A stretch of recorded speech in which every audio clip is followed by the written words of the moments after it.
Vamos lá, pessoal, continuando a análise da medida provisória 664 de 2014. No artigo 74 nós tivemos modificações.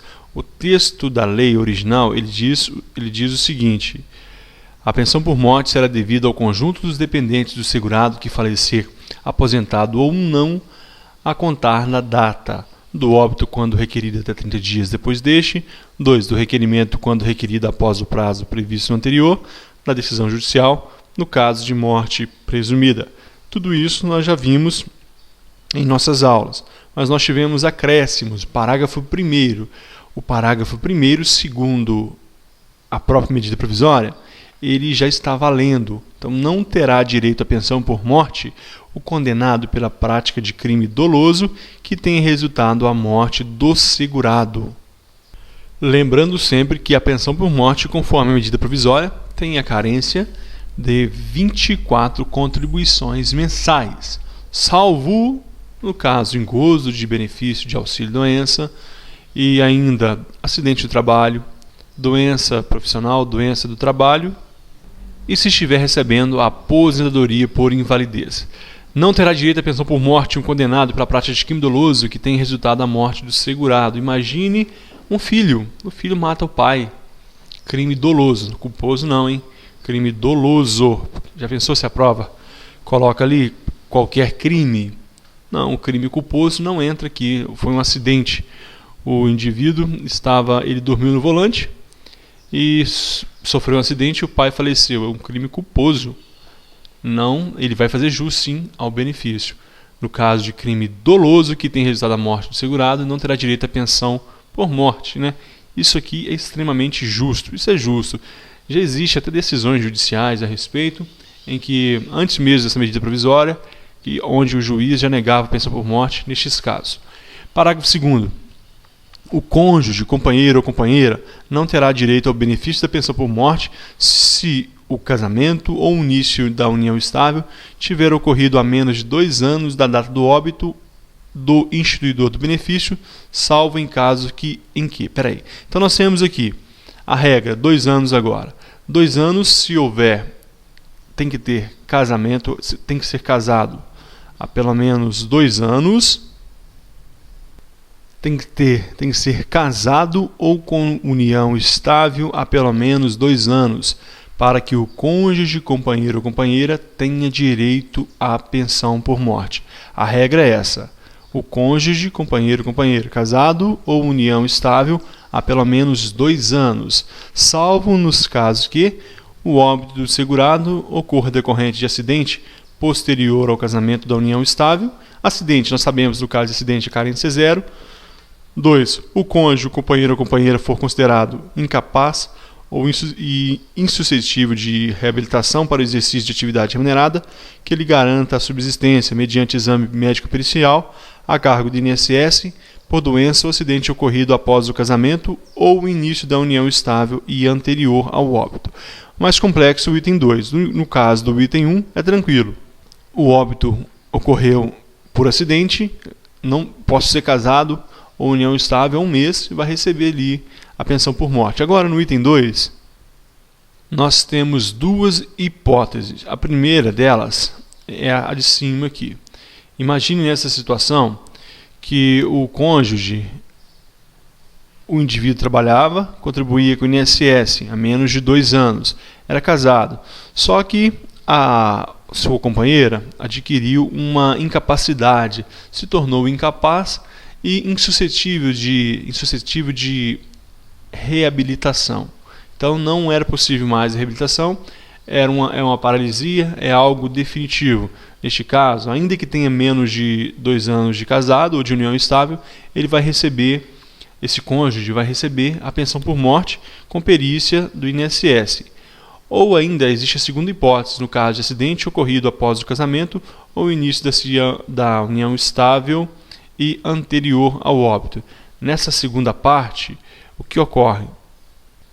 Aquele ou aquela que receberia o benefício de pensão por morte, ela sofreu um acidente da data do casamento e antes do óbito, daquele período, de quando casou até a data do óbito do cônjuge. Sofreu um acidente e ficou incapaz. Neste caso aqui, também é uma exceção. Ele vai receber a pensão por morte nesse prazo inferior a 2 anos de casamento ou união estável. Qual é a regra?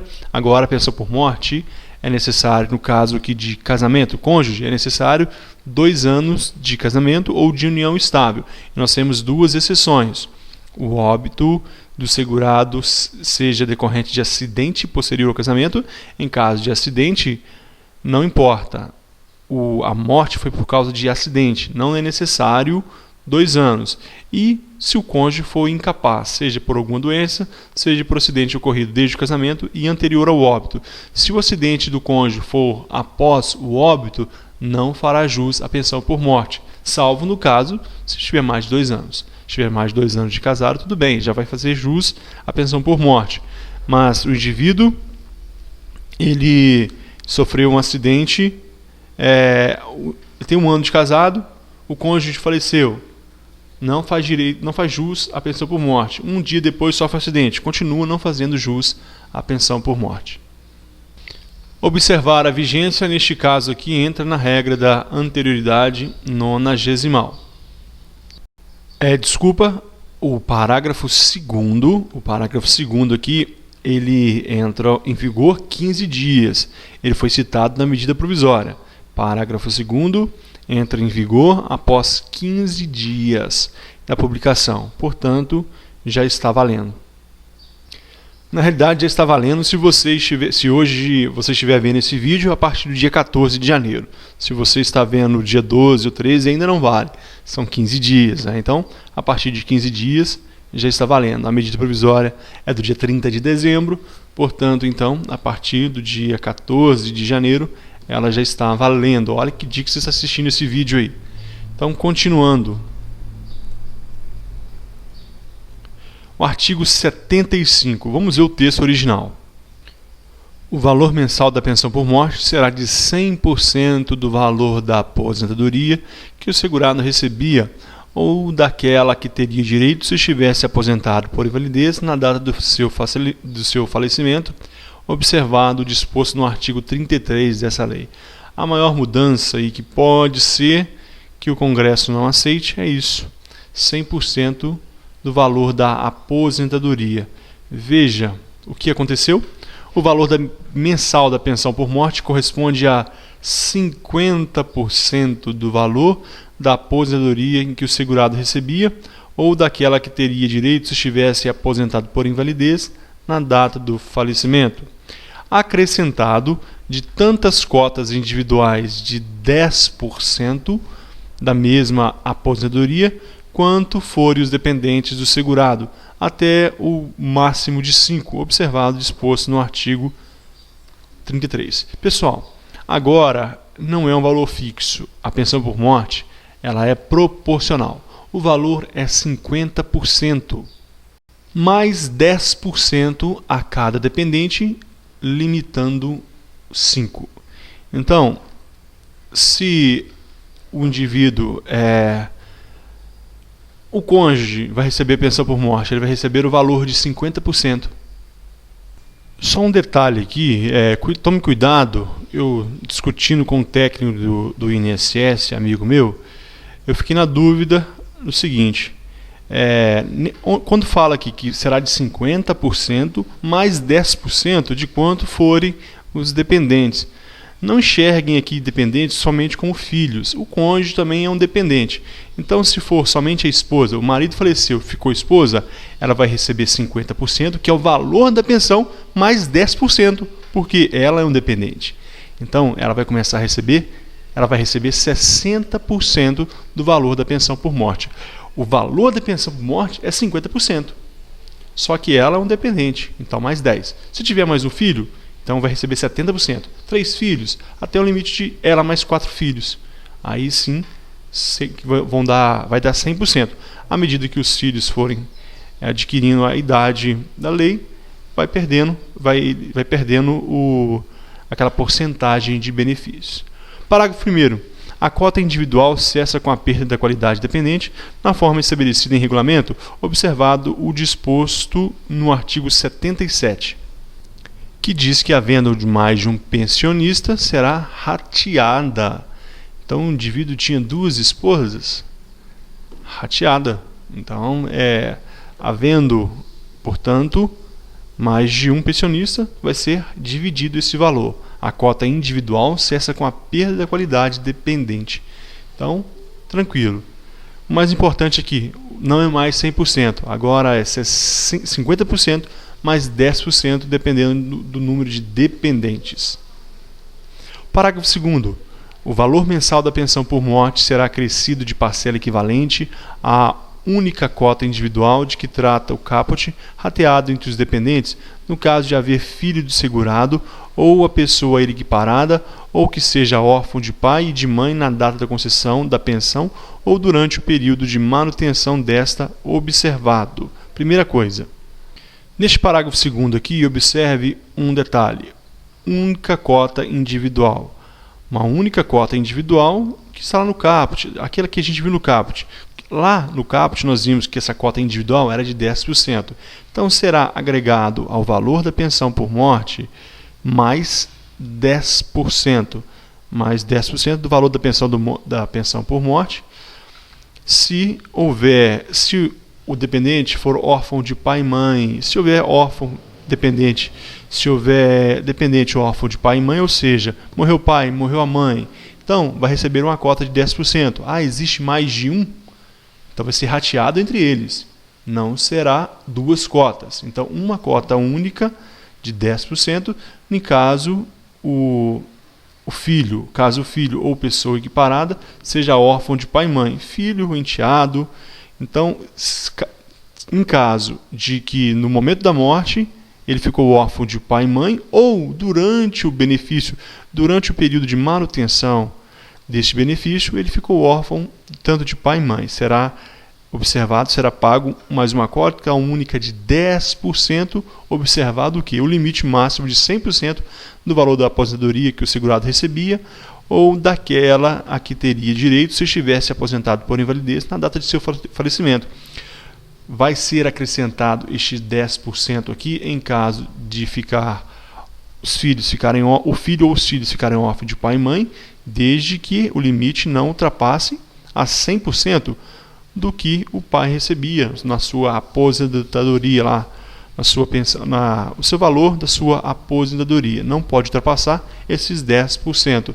E ainda deve observar o disposto no inciso 2 do parágrafo 2º do artigo 77. Para o filho, a pessoa equiparada ao irmão de ambos os sexos, pela emancipação ou ao completar 21 anos de idade, salvo se for inválido ou com deficiência intelectual ou mental que torne absolutamente ou relativamente incapaz, assim declarado judicialmente. Estamos falando da extinção da pensão. Isso deve ser observado até os 21 anos, portanto, salvo ainda se ele for emancipado ou completar 21 anos, ele deixa de receber o benefício, salvo se for inválido ou incapaz, absolutamente incapaz ou relativamente incapaz, ou seja, aquela interdição judicial. Neste caso de interdição judicial ou incapacidade absoluta ou relativa, não importa, ele vai receber acima dos 21 anos. Agora, se ele for emancipado ou completar 21 anos, ele perde esse benefício aqui. Parágrafo 3º. O disposto no parágrafo 2º não será aplicado quando for devida mais de uma pensão aos dependentes do segurado. Isso aqui pode complicar muita gente na hora da prova. Toma cuidado. É possível acumular 2 pensões? Existe caso sim. 2 fatos geradores diferentes. É possível. Se o indivíduo, portanto, se o segurado, beneficiário da pensão por morte, recebe mais de uma pensão, seja de qual fato gerador que for, não levará em conta esse acréscimo de 10% aqui. Então, o disposto aqui, essa cota única que será acrescentada, isso não acontecerá se o indivíduo receber mais de uma pensão. Então, guarde Preste atenção, anote, leia, releia, analise, pergunte, tenha paciência porque há muitas respostas, há muitas perguntas para responder, mas isso aqui pode ser um complicador. A regra é essa: pensão, olha, mais uma cota única se o filho for órfão, até o limite de 100%, mas isso não vai acontecer se ele receber mais de uma pensão. Continuando, agora vamos para o artigo 77. A pensão por morte, havendo mais de um pensionista, será rateada entre todos em partes iguais. O texto antigo do parágrafo 1º reverterá em favor dos demais a parte daquele cujo direito a pensão cessar. Cessou, passava para outro. Agora o texto novo reverterá em favor dos demais a parte daquele cujo direito a pensão cessar, mas sem o acréscimo da correspondente cota individual de 10%. Há duas pessoas que recebem pensão de um falecido. Se são duas pessoas, uma cota de 10% para cada um. Então 60%, 50%, 60% e 70%. Um faleceu, vai passar para outra o valor total, menos aquela cota de 10%. Por quê? Se um faleceu, perde 10%. Então, é justo, está de acordo, é coerente com o que foi acrescentado. Haverá esse repasse daquele que faleceu para os outros pensionistas, mas sem a cota de 10%. O parágrafo 2º se mantém. Diz o seguinte: a parte individual da pensão se extingue.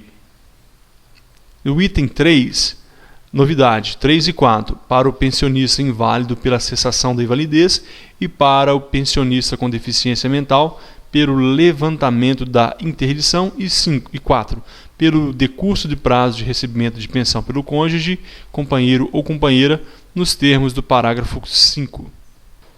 Para não ficar confuso, vamos voltar aqui ao texto original. A parte individual da pensão se extingue. 1. Pela morte do pensionista. Tranquilo, morte realmente se extingue. Agora o item 2. Nós já falamos, aquele completar 21 anos de idade ou for emancipado, salvo se for incapaz relativa ou absoluta, conforme interdição judicial. E o 3? O 3 modificou. O texto antigo dizia: para o pensionista inválido pela cessação da invalidez e para o pensionista com deficiência intelectual ou mental pelo levantamento da interdição. Agora é para o pensionista inválido pela cessação da invalidez e para o pensionista com deficiência mental pelo levantamento da interdição. Sabe o que mudou aqui? Eles retiraram a palavra intelectual. No texto antigo tinha a palavra intelectual, deficiência intelectual e mental. Eles retiraram o termo intelectual. Imagine alguém que não consegue passar no concurso público. Ele chega para o INSS e fala: eu tenho um problema intelectual, eu não sou tão inteligente, eu não consigo, eu prefiro de uma pensão. Então, na realidade, deficiência intelectual não fará jus, e sim a deficiência mental. Então, ela, conforme o parágrafo 2º, cessa para o pensionista inválido pela cessação da invalidez e para o pensionista com deficiência mental pelo levantamento da interdição. Eu estou falando de cessação, fim, não existe mais invalidez. Opa, estou apto para o trabalho. E para o pensionista com deficiência mental, ele foi curado, ele fez tratamento, não tem mais essa deficiência mental. E pelo levantamento da interdição, o juiz observou e disse que aquele que foi interditado não está mais interditado. Ele está apto para os atos da vida civil. Então vai cessar para ele essa pensão. E o 4, a sua parte individual, é lógico, né? 4. Pelo decurso de prazo de recebimento de pensão pelo cônjuge, companheiro ou companheira, nos termos do parágrafo 5º. Aqui está a grande briga, isso deve ter até manifestação. A pensão por morte não é mais vitalícia.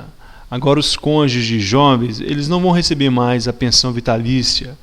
E o pagamento vai depender da expectativa de vida do beneficiário. conforme o parágrafo 5º. Olha, então a pensão se extingue. Olha, vamos ver o que diz o parágrafo 5º. O tempo da duração da pensão por morte devida ao cônjuge, companheiro ou companheira, inclusive na hipótese do parágrafo 2º do artigo 76, calculado de acordo com a sua expectativa de sobrevida do momento do óbito do instituidor segurado, conforme a tabela abaixo. Essa medida aqui foi justificada a fim de evitar que jovens aptas a trabalhar recebam pensão vitalícia por morte do companheiro e causem prejuízo, entre aspas, desnecessários aos cofres da Previdência Social. Imagine hoje uma viúva de 20 anos de idade. Antes ela receberia pensão vitalícia. Hoje, com a mudança, uma pessoa que tem 21 anos de idade, ela tem uma expectativa de vida ainda de mais de 55 anos. Então ela vai receber somente 3 anos de pensão por morte, conforme a medida provisória. E esse cálculo vai ser feito com base na tabela de mortalidade e expectativa de vida, que é divulgada todo ano pelo IBGE, para saber quanto tempo de benefício o beneficiário terá. Então, por mais que pareça complicado, é muito simples. Olha, quem tiver uma expectativa de vida de 55 anos ou mais, vai receber 3 anos de pensão por morte. Quem tiver com expectativa de sobrevida de 50 a 55 anos. Então vamos supor que a expectativa de vida hoje, segundo o IBGE, esteja em 75 anos. 75 anos, uma mulher que tem 30 anos, então ela vai ter 45 anos. Então vai estar aqui, olha, 45 anos, igual, olha, entre 40 e menor ou igual a 45, então será 12 anos. E assim por diante. Quem tiver uma expectativa de sobrevida de 35 até mais de 35 até 40 anos, vai receber de sobrevida. De sobrevida será 15 anos. E quem tiver uma expectativa de vida menor que 35 anos de idade, vai receber vitalícia. Portanto, se o IBGE colocar ali que a expectativa de vida do brasileiro é de 70 anos de idade, 75 anos de idade. Uma mulher que estiver menos de 35 de sobrevida, ou seja, ela estiver mais de 40 anos, ela vai receber a pensão vitalícia. Agora sim, se ela tiver mais de 40 anos, ela vai ter uma expectativa de vida, de sobrevida menor que 35, por isso ela vai receber vitalícia. Então é proporcional agora à expectativa de sobrevida, não é mais vitalícia para todo mundo. Isso aí será para os cofres públicos uma maravilha.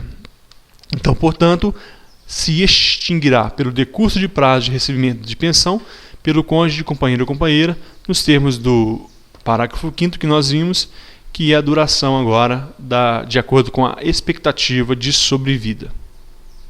Rapidamente, para encerrar esse vídeo, parágrafo 6º, para efeito disposto no parágrafo 5º, a expectativa de sobrevida será obtida a partir da tábua completa da mortalidade, ambos os sexos, construída pela Fundação Instituto Brasileiro de Geografia e Estatística, IBGE, vigente no momento do óbito do segurado instituidor. E o parágrafo 7º diz que o cônjuge, companheiro ou companheira considerado incapaz, insuscetível de reabilitação para o exercício de atividade remunerada que lhe garanta a subsistência mediante exame médico pericial a cargo do INSS por acidente ou doença ocorrida entre o casamento ou o início da união estável e a cessação do pagamento do benefício, terá direito à pensão por morte vitalícia, observado e exposto no artigo 101. O artigo 101 diz que eles serão obrigados a passar pela reabilitação, eles são obrigados a, quando convocados para perícia, se não fizer, terá suspenso o benefício ou cancelado, se comprovado que ele não tem mais aquela condição, essa situação de incapacidade. Portanto, o cônjuge ou companheira incapaz, insuscetível de reabilitação, que mediante exame médico pericial a cargo do INSS, no caso de acidente ou doença ocorrido entre o início do casamento ou união estável e a cessação do pagamento do benefício, terá direito o quê? A pensão por morte vitalícia. Não vai se enquadrar naquela tabela. Mas se o cônjuge, por exemplo, ele venceu aquele prazo, a tabela, ele tinha direito a 6 anos de pensão por morte e venceu. Após esses 6 anos, ele sofreu um acidente. Não vai receber o benefício, porque é até a data da cessação do benefício. Tranquilo? Parece difícil, mas é tranquilo essa medida provisória. Pessoal, nós vamos parar por aqui porque nós chegamos ao tempo limite do nosso vídeo. Vou tentar no próximo vídeo terminar. Essa semana ainda eu termino esse assunto da medida provisória 664. E nós vamos continuar na próxima aula falando da mudança do artigo 2º da Lei 10.876 de 2004. Muito obrigado pela companhia e até o próximo vídeo.